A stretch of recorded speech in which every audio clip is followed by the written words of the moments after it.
Imagine, just for a moment, that the story you were handed your entire life is only a fragment of a much greater truth. Imagine that in the shadows of history there are accounts of Jesus so profound, so disruptive, that they threatened not only priests and emperors, but our very idea of reality. These are not the stories read on Sunday, not in the neat pages of your household Bible. These are the hidden teachings, the miracle knowledge that was banned, erased, buried under centuries of doctrine. They hid this from you. Why? Because a Jesus who reveals the kingdom within does not need permission slips, mediators, or walls. A Jesus who turns symbols into codes for awakening cannot be controlled by councils, and the echoes of those teachings still survive.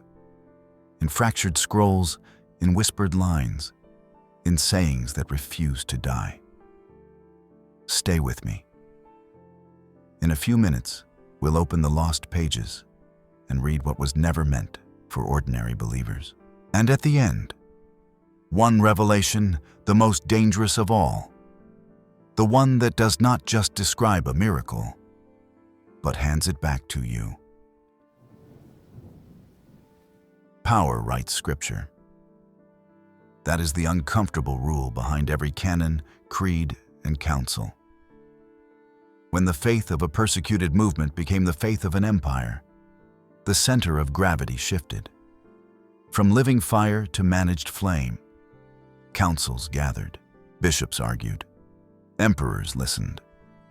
And what began as a river of testimonies was narrowed into a carefully guided channel. The 4th century stands as a symbol of that turn, not a quiet prayer meeting, but a political act, a public stitching of belief to authority. Some texts were copied lavishly, others were labeled heretical, then starved of ink, starved of parchment, starved of breath. Every omission created space where legends of forbidden teachings could either die or go underground. Why would anyone do this? Because teachings that say, "The light is within you," melt hierarchies. Because sayings that read like keys, short, sharp, impossible to domesticate, turn the listener into a participant. If miracles are not just spectacles but protocols, then gatekeepers lose their gates. This is not merely church history, it is about you. If certain words of Jesus point past ritual to direct knowing, then the distance between the sacred and your own breath collapses. If the kingdom is not a distant reward but a present state, institutions that trade in distance lose leverage. That is why the story had to be shaped. Not always with malice, often with fear. Fear of chaos, fear of rival visions, fear that a faith without fences would spill across every border. But not everything could be erased. Desert jars kept their silence for centuries and then cracked. Fragments resurfaced, names returned, Thomas, Philip, Mary, and with them, a different tone. Fewer rules, more riddles. Fewer orders, more awakening. In a moment, we will open those pages and listen to what survived the fire. They hid this from you. Now we read it aloud. In the Egyptian desert, jars slept for centuries. In 1945, they broke open, and voices walked out. Not polished sermons, sayings, whispers, lines that sound less like orders and more like keys. The Gospel of Thomas does not tell a story. It fires off sparks. The kingdom is inside of you, and it is outside of you. When you know yourselves, you will be known. It points past altars and schedules to a state you can enter now. It does not beg for permission. It does not build a new fence. It hands you a door. The Gospel of Philip speaks the grammar of light and union. Mystery not as ornament, but as structure. It treats sacrament as transformation, not transaction. The world is a veil. The veil can be lifted.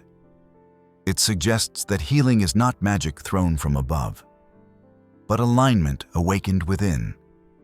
The Gospel of Mary puts a woman in the center of comprehension. After the resurrection, she recounts a vision of the soul's ascent past the archons, the rulers of illusion. Her confidence unnerves the men. That alone explains why some scribes reached for the black stamp. Too dangerous, too free. These texts were not selected for Sunday. They were called apocrypha, hidden things. But listen to the tone. Less courtroom, more workshop. Less believe this, more try this vision on, and see if the inner room lights up. That is precisely what threatens management. If the kingdom lives where breath meets awareness, then access can't be sold and God can't be rationed. This is why the word banned sticks. Control prefers ladders you must climb. These writings hand you a key and point to a door already inside your chest. They talk as if miracle is not an interruption of nature, but a law you forgot. Law as intimacy, not decree. Hold that thought. In a moment, we will turn to the familiar stories you were given as a child. Water into wine, storms hushed, a man stepping onto the skin of the sea. And read them the way these lost pages teach us to read, not as spectacles to admire, but as codes to practice. Not in your Bible, some of it is. But the lens, that is what they hid from you. Stay close. The next step is simple. Watch what happens when you place those spectacles under this light. Meanings you were told to ignore begin to breathe again. Take Cana. On the surface, a kindness at a village wedding. Beneath it, a pattern. Water is consciousness before form, clear, obedient, unshaped. Wine is transfiguration, spirit made potent. The command is quiet. The jars are ordinary. The result is quality. The code reads, what you hold becomes what you bless. Elevation is not imported. It is released. On the lake, a storm. The boat fills with panic. One word, peace. And the surface remembers how to be still. That is not only weather. That is the nervous system. That is the mind in crisis. The code reads, what you name, you govern. What you witness without fear, you calm.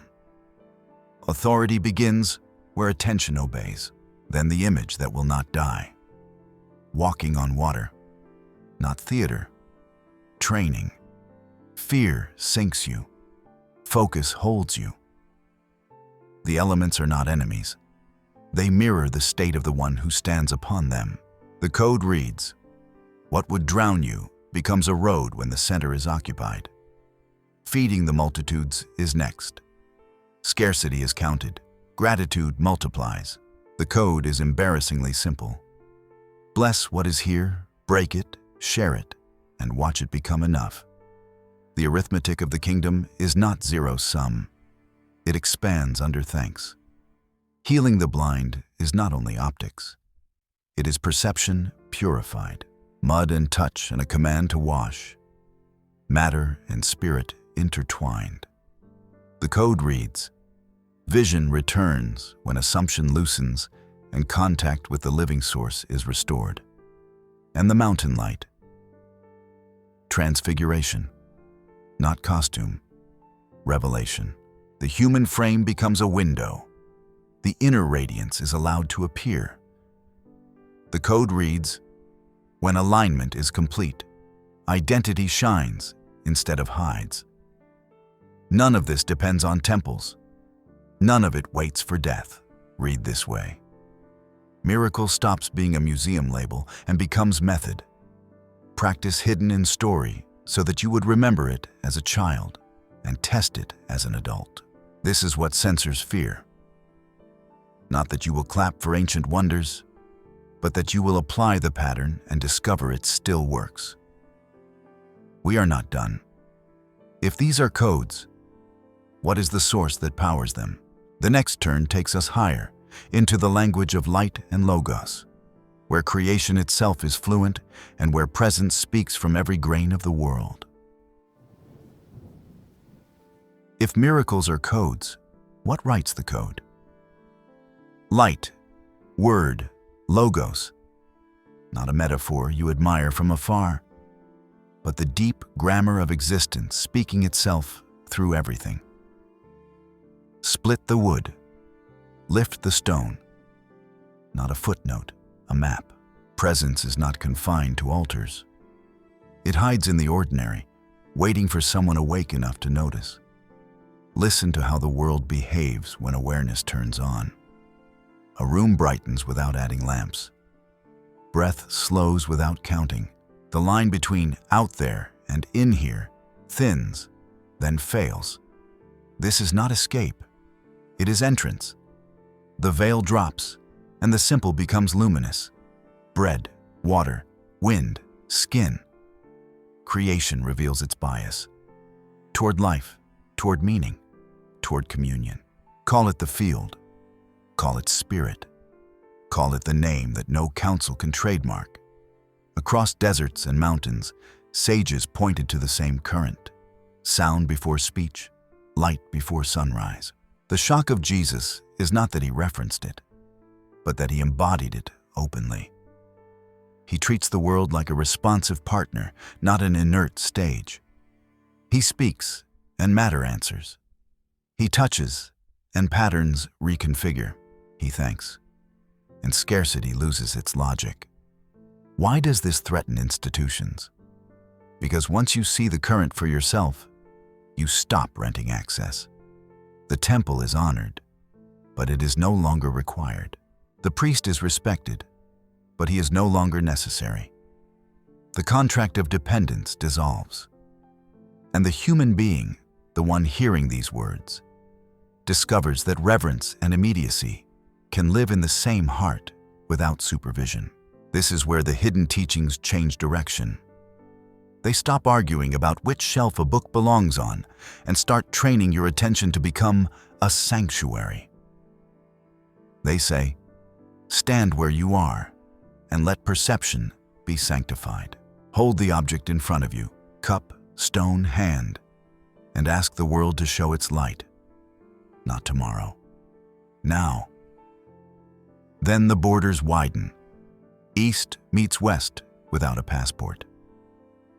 The language of logos nods to the wisdom of breath, sound, vibration. Where two or three forms of saying gather, reality answers with the same yes. The scandal is not syncretism. The scandal is how obvious it feels once you taste it. Of course, divinity would refuse to be quarantined. Of course, it would bleed through every culture, every century, every element. They hid this from you, not because it is rare, but because it is near. Nearness cannot be controlled. Nearness spreads, and once a soul learns to read the world like scripture, every grain a letter, every moment a verse, miracle stops being an exception to nature and becomes the nature you had forgotten. Hold that line. In a moment, we will return to the faces inside the story, disciples, doubters, rivals, and watch what happens when one figure steps out of the margin and into the center.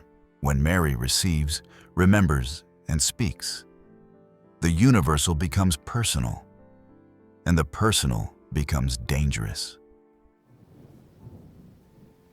Picture the room after the resurrection. Fear in the doorway, argue in the air. And then Mary speaks, not as a bystander, but as one who is seen. She does not lobby for position. She reports a vision. The soul ascending past the rulers of illusion, shedding fright, shedding shame, meeting the living one within. Her calm unsettles the men. Her clarity outshines their volume. That is all it takes to trigger the old reflex: reduce, dismiss, redact. Why? Because her presence proves the point. If access is direct, gatekeeping collapses. If revelation can land in a woman, a fisherman, a tax collector, anyone, then hierarchy is not sacred. It is optional, and optional hierarchies do not last. Mary is not a plot twist. She is the demonstration. She embodies the universal the texts keep whispering about. The kingdom within does not check credentials. The light does not require permission. The voice that calls you by name does not ask your status before it speaks. Watch how the hidden tradition handles her. Not as a romantic ornament, as a student who understood, as a witness who returns with instruction, not gossip, as a teacher trusted with what others could not yet bear. That is exactly what uniformity fears. Diversity of comprehension inside the same circle of love. And look what flows from this. If Mary can see through, so can you. If she can hear the inner teacher, so can you. The implication is not rebellion for its own sake. It is responsibility. The moment the veil thins, excuses fail. You cannot hand your conscience to a committee. You cannot outsource your awakening. You must learn to test the spirit, to weigh the fruit, to walk. This is why the label band fits the tone. Not because truth can be killed, truth outlives its killers, but because access can be managed. Shelf the writings, smear the names, flatten the complexity into one safe line. And yet the line refuses to stay flat. A name survives. A saying sneaks through. A woman's voice returns in the mouth of 1,000,000 daughters and sons who have seen for themselves. So ask yourself, quietly, honestly once, who taught you to doubt what you have tasted?